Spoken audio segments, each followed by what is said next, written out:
कुछ नियम बता रहा हूं, उन नियमों का पालन कर दीजिए।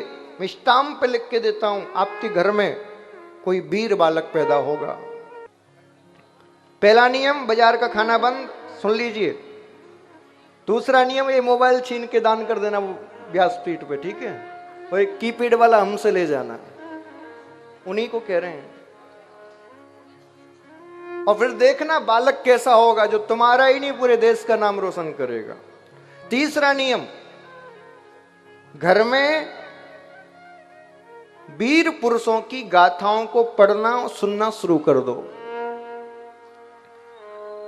महाराणा प्रताप कैसे थे, शिवाजी कैसे थे, राम कैसे थे, कृष्ण कैसे थे, इनकी कथाओं को पढ़ना और सुनना शुरू कर दो। जरूरी नहीं है कि किसी ब्राह्मण को बुलाना है, नहीं।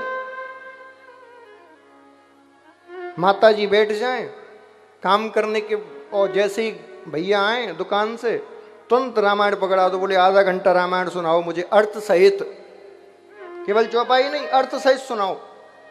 हाँ, और क्या।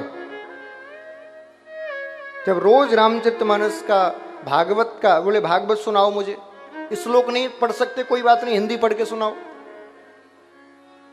हमारे कैसे कैसे वीर राजा हुए हैं उनकी कथाएं सुनाओ। स्वामी विवेकानंद ने कैसे ज्ञान इतना अर्जित किया, उनकी कथाएं सुनाओ। भारत में कैसे कैसे योगी हुए हैं, योग कैसे किया जाता है, प्राणायाम कैसे किया जाता है, ध्यान कैसे किया जाता है, सब सुनाओ, सब पढ़ो। घर में प्रेम का माहौल रखो। तुम्हारे मन में किसी भी प्रकार की अशांति नहीं होना चाहिए, किसी भी प्रकार का मतभेद नहीं होना चाहिए, मनभेद नहीं होना चाहिए। साथ में बैठ के भोजन पाओ, चाहे कोई कहीं भी हो। नियम बना लो, एक समय का भोजन, 2 समय का ना हो पाए तो 1 समय का भोजन तो साथ बैठ के परिवार को पाना है। जब गर्व से ही बच्चा इन सब चीजों को सीखेगा ना, मेरी गारंटी है ऐसा बच्चा तुम्हारे खानदान में पैदा नहीं होगा, ऐसा बच्चा आज तुम्हारे घर में आ जाएगा। और तुम यूं यूं करके डालोगी तो फिर वही होगा। हाँ, इसीलिए मांओं के हाथ में है भारत का भविष्य, आप ही संभाल सकती हो।